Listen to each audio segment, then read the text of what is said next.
Welcome to Sniper's Rest. Sniper's Rest is the last best rest stop in the here and there, the place between where you're coming from and where you're going. I am Sniper Shadow and I reside here in Sniper's Rest as a guide and custodian to those who pass through here. I visit the worlds within the multiverse often, but I am always here to guide and care for travellers such as yourself that pass through the here and there. Welcome, my friend. Come in, come in. That autumn rain really is something, isn't it? There's just something about this time of year. It's truly wonderful. The season brings me so much joy. I'm glad you could stop by. I'll get your usual as you take a rest here before continuing your journey. Today we continue reading the series of short stories by H.P. Lovecraft. Pickman's Model is our short story for today. It was written in 1926 and first published in the October 1927 issue of Weird Tales. Let's see where today's spooky tale takes us. You needn't think I'm crazy. Eliot. Plenty of others have queerer prejudices than this. Why don't you laugh at Oliver's grandfather, who won't ride in a motor? If I don't like that damn subway, it's my own business. And we got here more quickly anyhow in the taxi. We'd have to walk up the hill from Park Street if we'd taken the car. I know I'm more nervous than I was when you saw me last year, but you don't need to hold a clinic over it. There's plenty of reason. God knows, and I fancy I'm lucky to be sane at all. Why the third degree? You didn't used to be so inquisitive. Well, if you must hear it, I don't know why you shouldn't, but maybe you ought to. Anyhow, for you kept writing me like a grieved parent when you heard I'd begun to cut the art club and keep away from Pickman. Now that he's disappeared, I go round to the club once in a while, but my nerves aren't what they were. No, I don't know what's become of Pickman, and I don't like to guess. You might have surmised that I had some inside information when I dropped him, and that's why I don't want to think where he's gone. Let the police find what they can. It won't be much, judging by the fact that they don't know yet of the old North End place he hired under the name of Peters. I'm not sure that I could find it again myself, not that I'd ever try, even in broad daylight. Yes, I do know, or I am afraid I know why he maintained it. I'm coming to that. And I think you'll understand before I'm through why I don't tell the police. They would ask me to guide them, but I couldn't go back there even if I knew the way. There was something there. And now I can't use the subway, or, and you may as well laugh at this too, go down to Sellers anymore. I should think you have known I didn't drop Pickman because of the same silly reasons that fussy old woman like Dr. Reed, or Joe Minot, or Bosworth did. Morbid art doesn't shock me. And when a man has the genius Pickman had, I feel it an honor to know him. No matter what direction his work takes, Boston never had a greater painter than Richard Upton Pickman. I said it at first, and I will say it still. And I never swerved an inch, either, when he shewed me that ghoul feeding. That, you remember, was when Minot cut him. You know, it takes a profound art and a profound insight into nature to turn out stuff like Pickman's.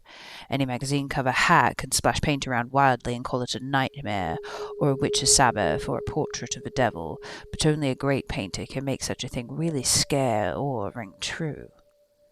That's because the only real artist knows the actual anatomy or the terrible physiology of fear, the exact sort of lines and proportions that connect up with latent instincts or hereditary memories of fright, and the proper color contrast and lighting effects to stir a dormant sense of strangeness. I don't have to tell you why a Fuseli really brings a shiver, while a cheap ghost story frontispiece merely makes us laugh. There's something about those fellows catch beyond life that Pickman had it no man ever had it, or before, I hope to heaven, ever will again. Don't ask me what they see. in ordinary art, there ought to be all the difference in the world between the vital, breathing things drawn from nature, or the models, or the artificial truck that commercial small fry reel off in a bare studio by rule. I should say that the really weird artist has a kind of vision which makes models or sums up what amounts to actual scenes from a spectral world in which he lives. Anyhow, he managed to turn out the results that differ from the pretender's mince pie dreams in just about the same way that the life painter results differ in concoctions of a correspondent school cartoonist. If I had ever seen what Pickman saw, but no. Here, let's have a drink before we get any deeper. God, I wouldn't be alive if I'd ever seen what that man, if he was a man, saw.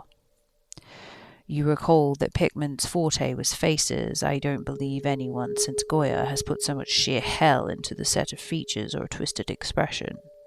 And before Goya, you have to go back to the medieval chaps who did the gargoyles and the chimeras on Notre Dame and Mont Saint-Michel. They believed all sorts of things, and maybe they saw all sorts of things too, for the Middle Ages had some curious phrases. I remember you asking Pickman yourself once, the year before you went away, whether in thunder he got such ideas and visions. Wasn't it a nasty laugh he gave you? It was partly because of that laugh that Reed dropped him. Reed, had just taken up comparative pathology, and was full of pompous inside stuff about biological or evolutionary significance of this or that mental physical symptom. He said that Pickman repelled him more and more every day and almost frightened him towards the last. That the fellow's features and expressions were slowly developing in a way he didn't like, in a way that wasn't strictly human. He had a lot of talk about diet and said Pickman must be abnormal and eccentric to the last degree. I suppose you told Reed, if you and he had any correspondence over it, that he'd let Pickman's paintings get on his nerve or harrow up his imagination. I told him that myself then. But keeping in mind that I didn't drop Pickman for anything like this, on the contrary, my admiration for him kept growing, for that ghoul feeding was the tremendous achievement. As you know, the club wouldn't exhibit it, and the Museum of Fine Arts wouldn't accept it as a gift, and I can add that nobody would buy it, so Pickman had it right in his house till he went. Now his father has it in Salem. Pickman comes from old Salem stock, and had a witch ancestor hanged in 1692.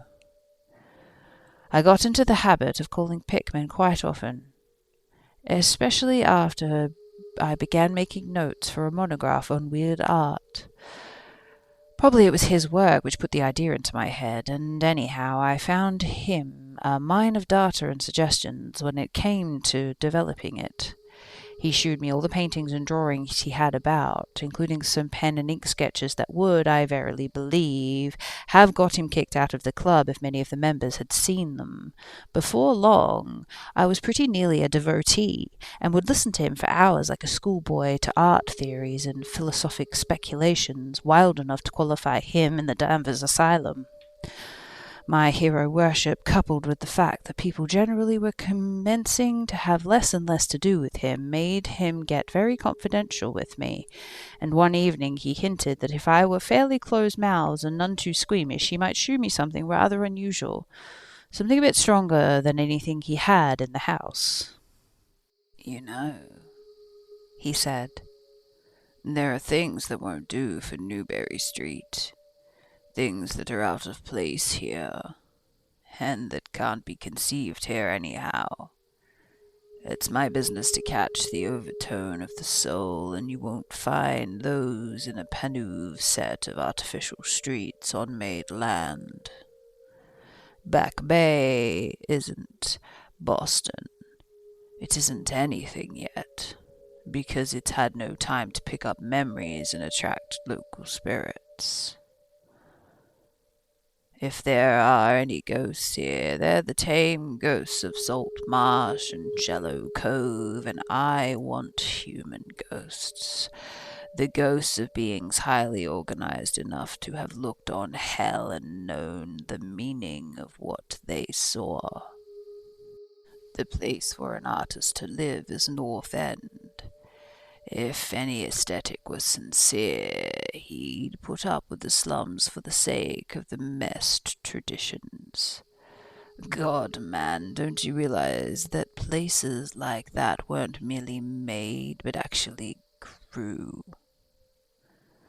Generation after generation lived and felt and died there, in the days when people weren't afraid to live and feel and die.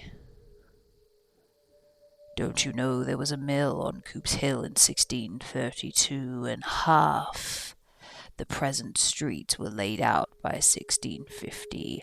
I can shew you houses that have stood 2 centuries and a half and more.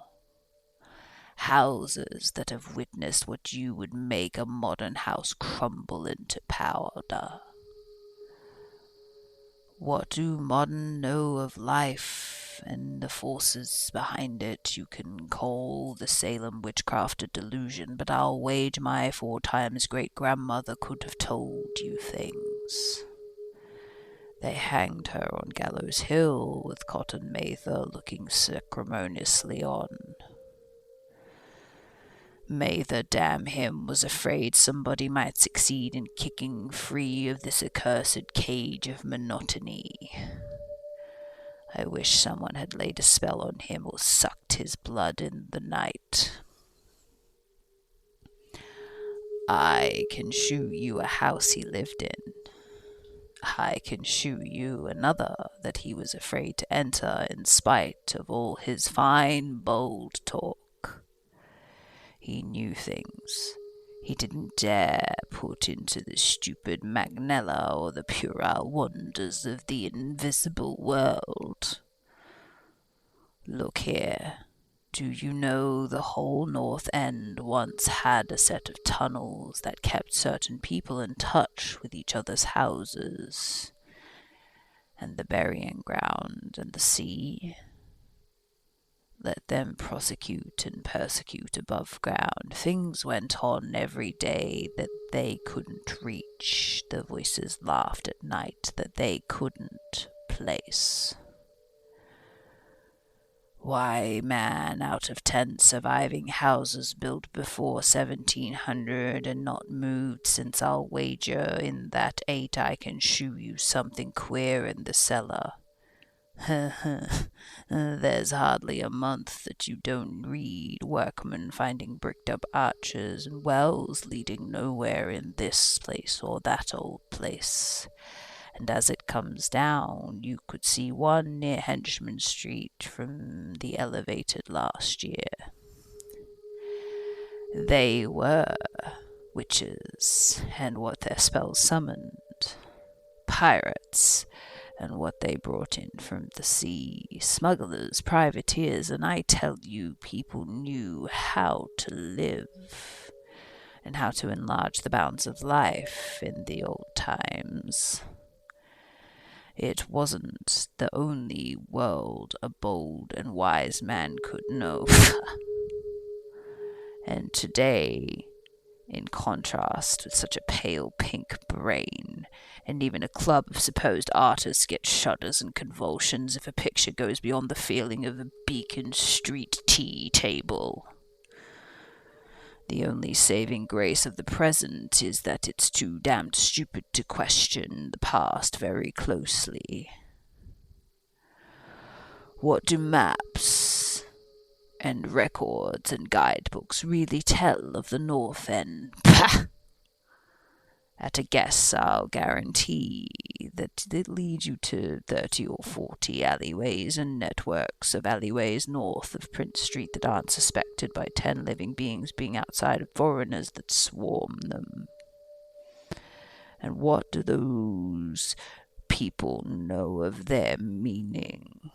No, these ancient places are dreaming gorgeously and overflowing with wonder and terror and escape from the commonplace. And yet, there's not a living soul to understand or to profit by them. Or rather, there's only one living soul, for I haven't been digging around in the past for nothing. See here, you're interested in this sort of thing. What if I told you I've got another studio set up there where I can catch the night spirit of antique horror and paint things that I couldn't even think of in Newberry Street? Naturally, I don't tell those cursed old maids at the club with damn him, whispering, even as it is, that I'm some sort of monster bound down by a toboggan of reverse evolution. Yes, I decided long ago that one must paint terror, as well as the beauty from life. So I did some exploring in places where I had reason to know terror lives. I've got a place that I don't believe 3 living Nordic men besides myself have ever seen. It isn't so very far from the elevated distance goes, but it's centuries away as far as the soul goes. I took it because of the queer old brick well in the cellar, the sort of one I told you about. The shack's almost tumbling down, so that nobody else would live there, and I hate to tell you how little I pay for it. The windows are boarded up, but I like that all the better since I don't want daylight for what I do. I paint in the cellar, where the inspiration is the thickest. I've got other rooms furnished on the ground floor. A Sicilian owns it, and I've hired it under the name of Peters. Now, if you're game, I will take you there tonight. I think you'd enjoy the pictures. As for what I've said, I let myself go a bit there. It's no vast tour. I sometimes do it on foot, for I don't want to attract attention with a taxi in such a place. We can take the shuttle at the South Station for Battery Street, and after there the walk isn't much. Well, Elliot, there wasn't much for me to do after that but to keep to myself from running instead of walking for the first vacant cab we could sight. We changed to the elevated at South Station, and at about 12 o'clock he climbed down the steps of Battery Street and struck along the old waterfront past Constitution Wharf. I didn't keep track of the cross streets, and I can't tell you yet which it is we turned up, but I know it wasn't Greenborough Lane. When we did turn, it was to climb through a deserted length of the oldest, dirtiest alley I ever saw in my life, with crumbling-looking gables and broken small-paned windows and archaic chimneys that stood half disintegrated against the moonlit sky. I don't believe there were 3 houses in sight that hadn't been standing in the Cotton Mather's time. Certainly I glimpsed at least 2 with an overhang, and once I thought I saw a peaked roofline of the almost forgotten pre-Gramble type, though antiquarians tell us there's none left in Boston. From that alley which had a dim light, we turned to the left in an equally silent and still narrower alley with no light at all, and in this minute made what I think was an obtuse-angled bend towards the right in the dark. Not long after this, Pickman produced a flashlight and revealed an antediluvian 10-panelled door that looked damnably worm-eaten. Unlocking it, he ushered me into a barren hallway with what was once a splendid dark oak panelling. Simple, of course, but thrillingly suggestive of the times of Andros and Phillips and the witchcraft. Then he took me through a door on the left, lighted an oil lamp, and told me to make myself at home. Now, Elliot, I'm what the man in the street would call fairly hard-boiled. But I'll confess that what I saw on the walls in that room gave me a bad turn. They were his pictures, you know, the ones that he couldn't paint or even shoe in Newbury Street. And he was right when he said he had let himself go. Here, have another drink. I need one anyhow. There's no use in me trying to tell you what they were like, because the awful, blasphemous horror, the unbelievable loathsomeness, the moral forte that came from the touches was quite beyond the power of words to classify. There was none of the exotic technique you see in Sydney Sime, none of the trans-Saharan landscapes or lunar fungi that Clark Ashton Smith uses to freeze the blood. The backgrounds were mostly old churchyards, deep woods, cliffs by the sea, brick tunnels, ancient panelled rooms, or simple vaults of masonry. Copp's Hill burying ground, which could not be many blocks away from this very house, was a favourite scene. The madness and monstrosity lay in the figures in the foreground, for Pickman's morbid art was preeminently one of demonic portraits. These figures were seldom completely human, but often approached humanity in varying degree. Most of the bodies were roughly bipedal and had a forward slumping and a vaguely canine cast. The texture of the majority was a kind of unpleasant rubberiness.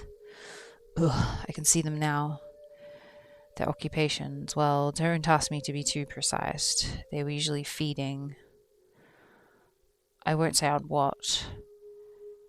They were sometimes shewn in groups in cemeteries or underground passages, and often appeared to be in battle over the prey, or rather, their treasure trove. And what damnable expressiveness Pickman sometimes gave the sightless faces of the charnel booty. Occasionally, the things were shewn leaping through open windows at night, or squatting on the chests of sleepers, or worrying at their throats. One canvas shewed a ring of them, baying about a hanged witch on Gallows Hills, whose dead faces held a close kinship to theirs. But don't get the idea that it was all this hideous business of theme and settling which struck me faint. I'm not a 3-year-old kid, and I've seen much like this before. It was the faces, Eliot. Those accursed faces that leered and slavered out of canvas with the very breath of life. By God, man, I verily believe they were alive. That nauseous wizard has waked the fires of hell in pigment, and his brush had been a nightmare spawning wand. Give me that decanter, Eliot.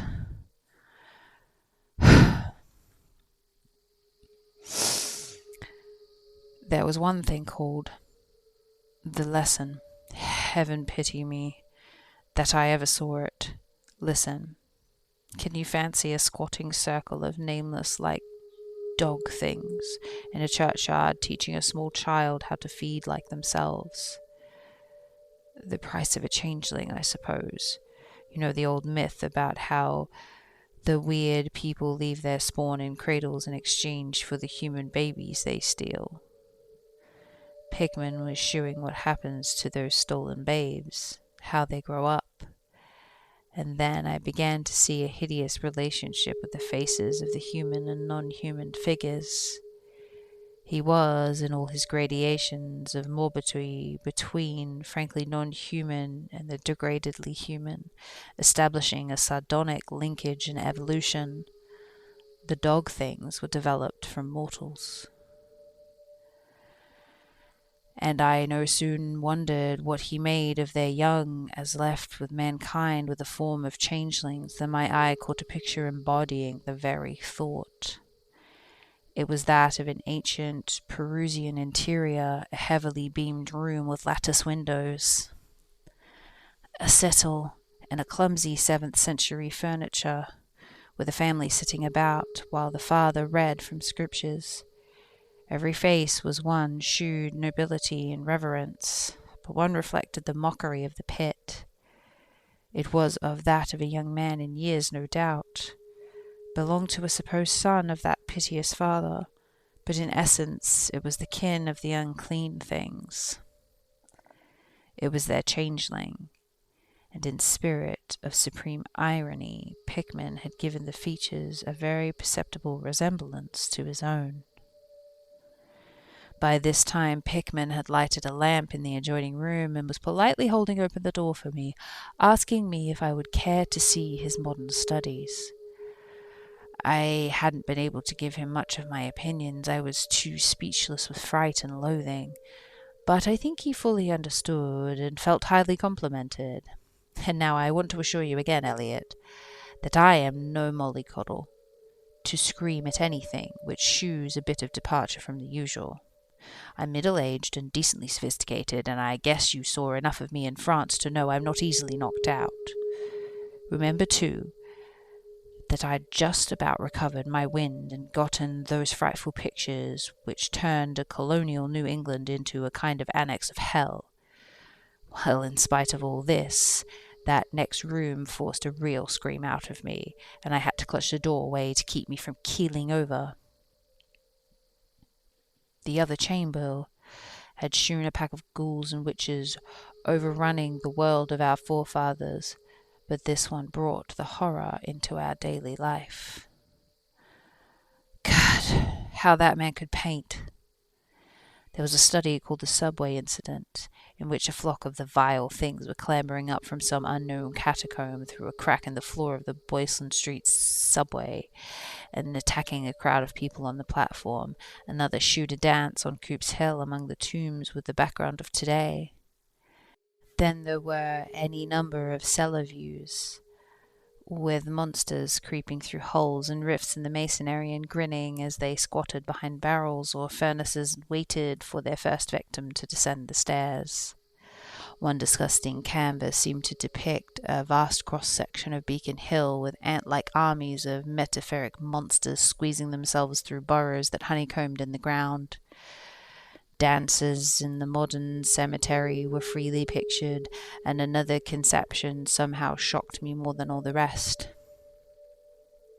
A scene in an unknown vault, where scores of the beast crowded about one who held well-known Boston guidebook and was evidently reading aloud. All were pointing to a certain passage, and every face seemed so distorted with epileptic and vibrant laughter that I almost thought I heard the fiendish echoes.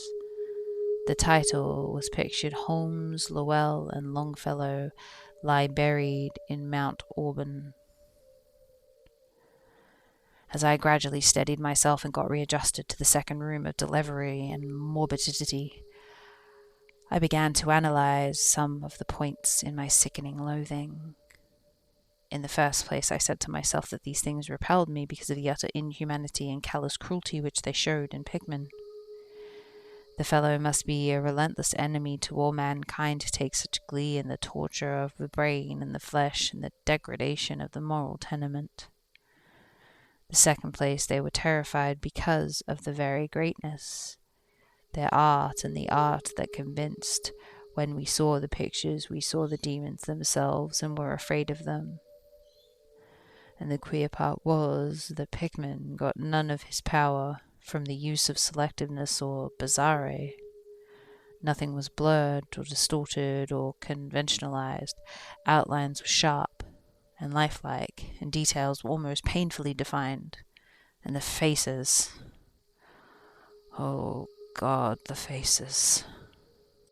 It was not any mere artist's interpretation that we saw. It was pandemonium itself. Crystal clear and stark objectivity. That was it. By heaven, the man was not a fantasizer or a romanticist at all. He did not even try to give us a churning, prismatic inferior of dreams, but coldly and sardonically reflected some stable, mechanistic, and well-established horror world which he saw fully, brilliantly, squarely, and unfalteringly. God knows what that world can have been, or where he ever glimpsed the blasphemous shapes that loped and trotted and crawled through it. But whatever the baffling source of his images, one thing was plain. Pickman was, in every sense, a conception, and in execution, a thorough, painstaking, and almost scientific realist. My host was now leading the way down to the cellar to his actual studio, and I braced myself for some hellish effects amongst the unfinished canvases. As we reached the bottom of the damp steps, he turned his flashlight to a corner of the large open space at hand, revealing the circular brick curb of what was evidently the great earthen floor. We walked nearer, and I saw that it must have been 5 feet across, with walls a good foot thick and in 6 inches above ground level. Solid work of the 17th century, or I was much mistaken. That Pickman said was the kind of thing he'd been talking about, an aperture of the network of tunnels that used to undermine the hill. I noticed idly that it did not seem to be bricked up, and that a heavy disc of wood formed an apparent cover. Thinking of things the smell well must have been connected with, if Pickman's wild hints had not been mere rhetoric. I shivered slightly, then turned to follow him up a step through a narrow door and into a room of fair size, provided with a wooden floor and furnished as a studio. A gas outfit gave the light necessary for work. Unfinished pictures on easels or propped against walls were as ghastly as the finished ones upstairs. It shewed painstaking methods of the artist.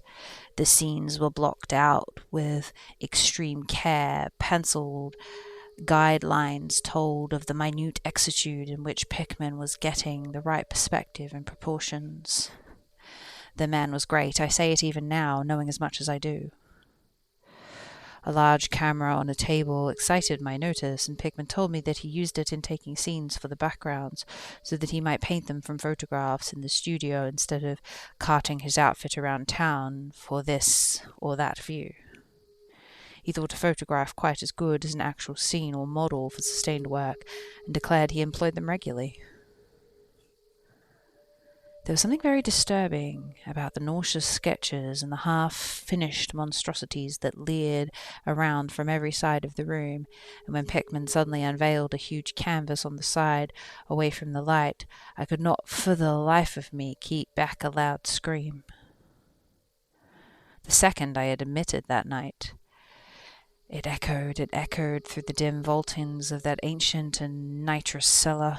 I had to choke back a flood of reaction that threatened to burst out as hysterical laughter. Merciful Creator, Eliot, but I don't know how much was real and how much was a feverish fancy. It doesn't seem to me that Earth can hold a dream like that.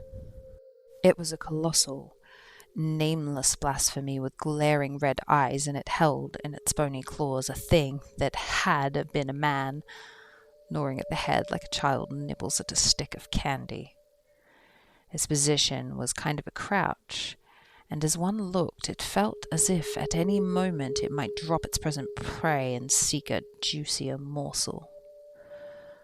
But damn it all, if it wasn't the fiendish subject that made it such an immortal fountainhead of all panic. Not that. The dog face with its pointed ears, bloodshot eyes, flat nose, and drooling lips. It wasn't the scaly claws, nor the mould-caked body, nor the half-hooved feet. None of these, though any one of them might as well have driven an excitable man to madness. It was the technique, Eliot. The cursed, impious, unnatural technique. As I am a living being, I never elsewhere saw the actual breath of life so fused into a canvas. The monster was there. It glared and gnawed and gnawed and glared. And I knew that it was only a suspension of nature's laws that could ever let a man paint a thing like that without a model, without some glimpse of the nether world which no mortal unsold to the fiend has ever had. Pinned with a thumbtack to a vacant part of the canvas was a piece of paper now badly curled up, probably. I thought a photograph from which Pickman meant to paint the background, as hideous as the nightmare it was to enhance. I reached out to uncurl it and looked at it, when suddenly I saw Pickman start as if shot. He had been listening with peculiar intensity ever since my shocked scream had awakened an accustomed echo in the dark cellar, and now he seemed struck with a fright which, though not comparable to my own, had in it more of the physical than the spiritual. He drew a revolver and motioned me to silence, then stepped out into the main cellar and closed the door behind him. I think I was paralyzed for an instant, intimidating Pickman's listening. I fancied I heard a faint scurrying somewhere and a series of squeals or bleats in a direction I couldn't determine. I thought of huge rats and shuddered. Then came a subdued sort of clatter which somehow set me all in a gooseflesh. A furtive, groping kind of clatter, though I can't attempt to convey what I mean in words. It was a heavy wood falling on stone or brick. Wood on brick. What did that make me think of? It came again, and louder. There was a vibration, as if the wood had fallen farther than it had fallen before. After that followed a sharp grating noise, a shouted gibberish from Pickman, and the deafening discharge of all 6 chambers of a revolver, fired spectacularly, as a lion tamer might fire in the air for effect. A muffled squeak or squawk and a thud, then more wood and brick grating, a pause, and the opening of the door, which I'll confess I started violently. Pickman reappeared with his smoking weapon, cursing the bloated rats that infested the ancient walls. "The deuce knows what they eat," he grinned, "for those archaic tunnels touched graveyard and witch den and sea coast, but whatever it is, they must have run short, for they were devilishly anxious to get out. Your yelling stirred them up, I fancy. Better be cautious in these old places. Our rodent friends are the one drawback, and though sometimes I think they're a positive asset, by the way of atmosphere and color." Well, Elliot, that was the end of the night's adventure. Pickman had promised to shew me the place, and heaven knows he had done it. He led me out of the tangle of alleys in another direction. It seemed, for when we sighted a lamp-post, we were in a half-familiar street with monotonous rows of mingled tenement blocks and old houses. Charter Street it turned out to be, but I was too flustered to notice where we had hit it. We were too late for the elevated, and walked back downtown through Hangover Street. I remember that walk. We switched from Tremont up Beacon, and Pickman left me at the corner of Joy where I turned off. I never spoke to him again. Why did I drop him? Don't be impatient. Wait till I ring for coffee. We've had enough of the other stuff. But I, for one, need something. No, it wasn't the paintings I saw in that place, although I'll swear they were enough to get him ostracized in 9/10 of the homes and clubs in Boston. And I guess you won't wonder now why I have to steer clear of the subways and the cellars.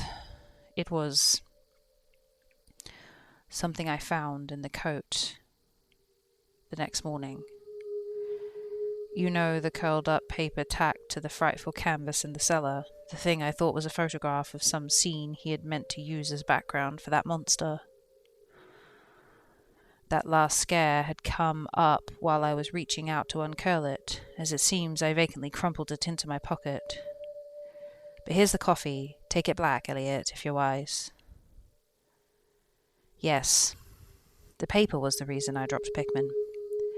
Richard Upton Pickman, the greatest artist I had ever known, and the foulest being that ever leaped the bounds of life into the pits of myth and madness. Elliot, old Reed was right. He wasn't strictly human. Either he was born in strange shadow, or he'd found a way to unlock the forbidden gate. It's all the same now, for he's gone, back into the fabulous darkness he loved to haunt. Here, let's have the chandelier going. Don't ask me to explain or even conjecture about what I burned. Don't ask me either. What lay behind that mole-like scrambling Pickman was so keen to pass off as rats? They're secrets, you know, which might have come down from the old Salem times, and Cotton Mather tells even stranger things. You know how damned lifelike Pickman's paintings were. How we all wondered where he got those faces. That paper. It wasn't a photograph of a background after all. What it shewed was simply the monstrous being he was painting on that awful canvas. It was the model he was using, and its background was merely the wall of the cellar, in minute detail. By God, Elliot, it was a photograph from life. Concludes our tale for this week, my friend. Please return next week and we will continue with another short story by H.P. Lovecraft. If you wish to rest some more, please find a space that suits you, whether you cuddle by the fire, partake in some food and beverages in our kitchen, take a nap in one of our many rooms, or take a stroll around the garden. Please know you are always welcome at Sniper's Rest, my friend. If you are continuing your journey, the multiverse has a variety to choose from this week. To the north, deep in the heart of rainy Seattle, is a coffee shop, one that caters to the night owls, the folks in the city out after dark that want the warmth and comfort that only a good hot beverage can provide. You're the barista. Listen to the patrons talk about their lives and assist them with advice. Here's your order. To the west. So, you've been exiled to an asteroid. Bad luck, eh? Regain your freedom by making a pact with a forbidden creature, and see the complex web of lives intertwined with your own. Be careful, though. Your actions will determine the fate of the witch society as you know it. To the east. Dave's the name, and deep sea exploration's the game. Oh, and we also run a sushi restaurant at night. Come join the quirky crew on this mysterious adventure through the deep. And if you're making your own way out there, good luck, my friend, wherever you end up. Wherever you come from and wherever you're going. Thank you for spending some time here with us at Sniper's Rest.